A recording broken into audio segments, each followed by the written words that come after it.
Oh, it's been a busy week around here in the studios of WCTV. Dom, I feel like we've done a whole lot of covering football teams and not a whole lot of covering football. Or at least talking football. Yeah, let's talk some football because we have a whole lot of great high school football teams in our area, and we are here to give you the first WCTV Super Six. Yes, of course, the 6 best teams in the Big Bend and the 6 best in South Georgia. We will start with the Big Bend, and we will start with St. John Paul II. Ed Hill's squad comes in at number 6 after a big win over Rickards last week at Gene Collins. A huge win. I was there, and that group was pumped up.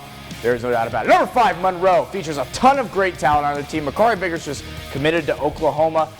A great team coming in at number 5. A great win, 20-0 over Terrell County. If you told a time traveler from 2015 that those two would be 6 and 5, they might be a little surprised. They would not be surprised about number 4. That's the Wakulla War Eagles. Of course, Coach Cleese and the powerhouse WHS got it done in really a classic over Giles last Friday. That's a Timberwolves team that we think is pretty good too, but didn't make the list this week. No, Wakulla's a great program. Madco, enough said about the Cowboys. I mean, perennially number 1 in Class 1A this year in 1A Rural. The Cowboys, really good. Some contention there, number 3. You wanted them even higher, but they're coming in number 3. Yeah, and even then with Wakulla and Madison, we went back and forth. We gave the edge just because Madison looked so sharp in that preseason game against Wakulla. Now, number 2 and number 1 were the ones that we debated about a lot. Yes. We literally ended up flipping a coin.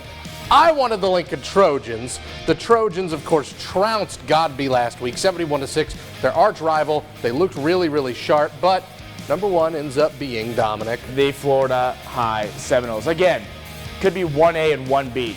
Lincoln, a higher classification. Florida High, though, the stability. You can't let a humongous win that Lincoln had over Godby trump the fact that Florida High beat Trinity Catholic this last week. A really good win.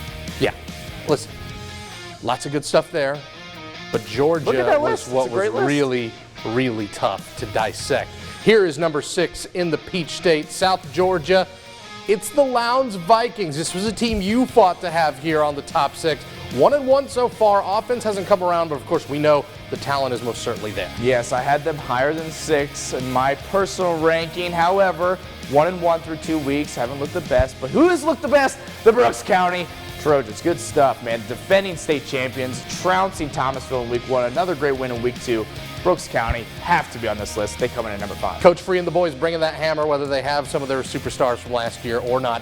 The Bainbridge Bearcats are 1-1, but when you consider that one of those losses was to a state champion last year and the other win was an excellent one against the Coffee Trojans, yeah, you put Coach and BHS at number 4. Yeah, a huge win over Coffee. A top 10 ranked in 5A Coffee. Valdosta Wildcats, number 3, higher than their rivals over at Lowndes, higher than they've been in the last few years recently, actually.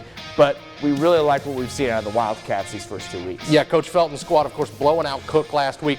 Number 2, it's hard to deny a team that's beaten 2 back-to-back rivals in huge blowout fashion. Justin Rogers and the Thomas County Central Yellow Jackets. Now, we all are very anxious to see what TCC does in a 6A classification this year. Of course, usually a 4A team. There might be some struggles down the road, but so far, they've looked so impressive. It was hard to deny them a top 2 or 3 spot. But Dom, there can only be one.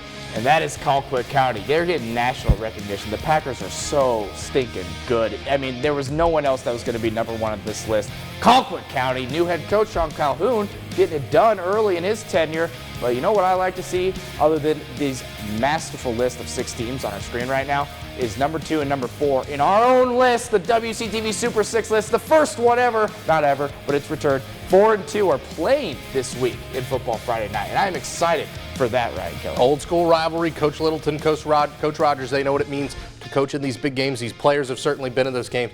That's going to be a fantastic one. We got to get back up to Moultrie soon. Colquitt was so much fun. Showing you their Saturday game a couple weeks ago against Deerfield Beach. Jack Luttrell, the Tennessee commit, that kid can thud with the best of them. And I mean, he did. You had the highlight. My goodness, and that's got some serious traction on our YouTube page. Hey, go subscribe to our YouTube page, by the way, because we're going to have this content of our Super Six and much, much more. I mean, we've been really stuffing that page full of content during football season. I would love the folks to see it. And by the way, if you're liking or watching this on YouTube, like and subscribe. It's right down there.